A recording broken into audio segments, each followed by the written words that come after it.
The death of Masayuki Kato, Falcom pulling off Capcom and Atlas techniques, 2 new publishers entering the Falcom ring. Holy crap, there's a lot of stuff happening over at Falcom recently, eh? In a former video on this channel, I said Falcom could potentially be entering a platinum age in the near future. With all this recent news, do I still believe that? Okay. The intro is done. Let's get down to business. When it comes to Masayuki Kato, I've certainly made it clear that I did not like him very much. Now, does that mean I'm happy that he died? No, not at all. I was actually sad when I read the news. While Kato certainly did a lot of bad things, he is still the founder of Falcom, my favorite video game company. Without him, we would have never had the games we all love today. You can call me naive or overly optimistic, but I was really hopeful that a redemption could happen for Kato. Redemption is a very common occurrence in Japanese media, and especially so in Falcom games. The past can't be undone, but I think a push to properly credit staff members at the company and an apology to the music industry and the sound team for all his misdeeds would have been truly incredible for the company. That possibility is now over, unfortunately.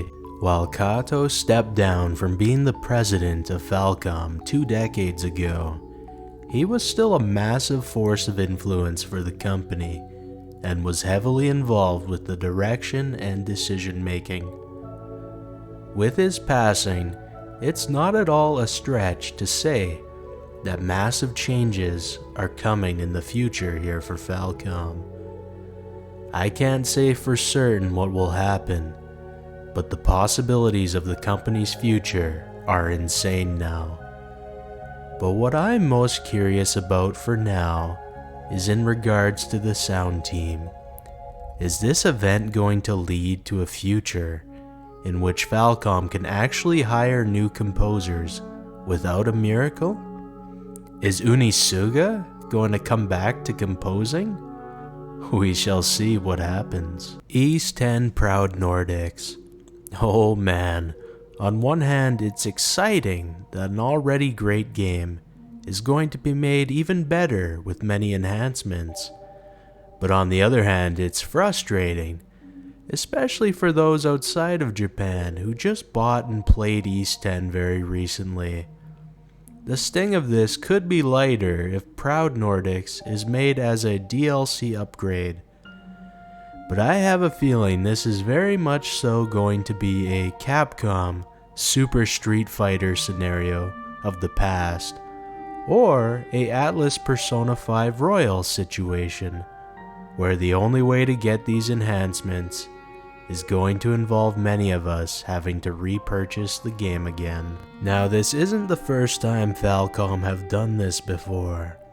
Ys 8 and Tokyo Xanadu, for example, got re-releases with extra content and improvements.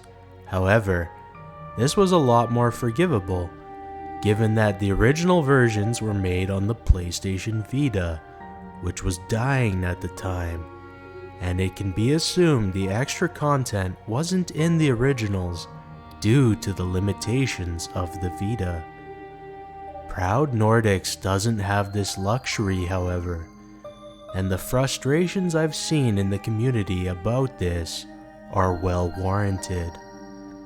My main problem with Proud Nordics, however, is more so that precious development time and resources are being spent on this enhancement instead of the next Ys game.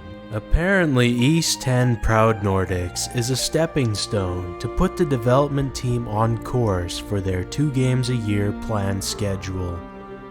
I really hope this is just a one-off thing, and that we don't get enhanced re-releases in the future just to meet this 2 game a year quota that Falcom want to fulfill.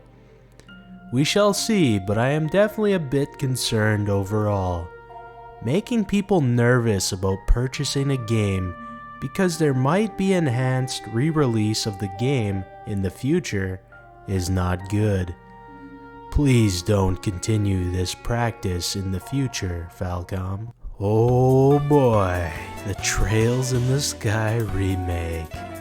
It was certainly a surprise that Gung Ho, a company I had never heard of, is the publisher for the English version of the game. But you know what? I'm down for this. NIS America are probably swamped at the moment with Daybreak 2 and Kai.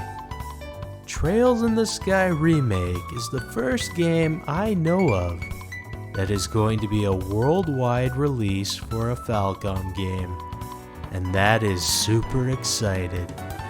Granted, this is mostly because Sky has already been translated, but still, it's exciting to see.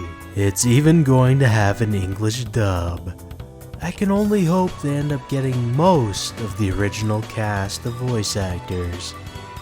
There may be some concerns here of having a new publisher, but the way I see it is that if this means we get more releases of Falcom games in English sooner, it's a massive win for the vast majority of the community.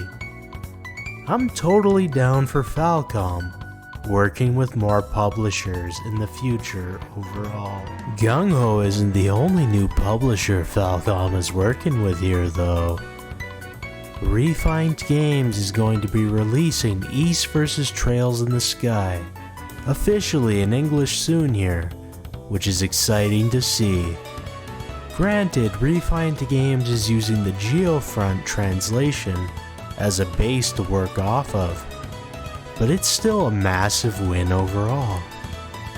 The more games officially available, the better in my opinion. I hope Falcom continues down this trend. So, with these recent events over at Falcom, I'm mostly convinced the Platinum Age I spoke of earlier is still going to happen. I have a few concerns overall, but I think they're going to be minor. With the passing of Kato comes many opportunities that may not have been possible before, especially the chance to restore the earlier brilliance of the sound team. The risk to work with many publishers for English releases of games, which will result in faster and many more releases of the games in the West. Yeah.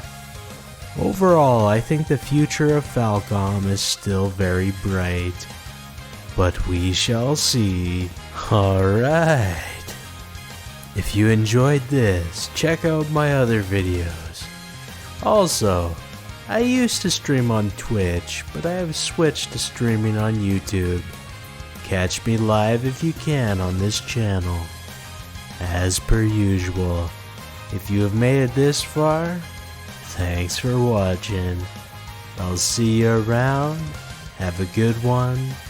Peace.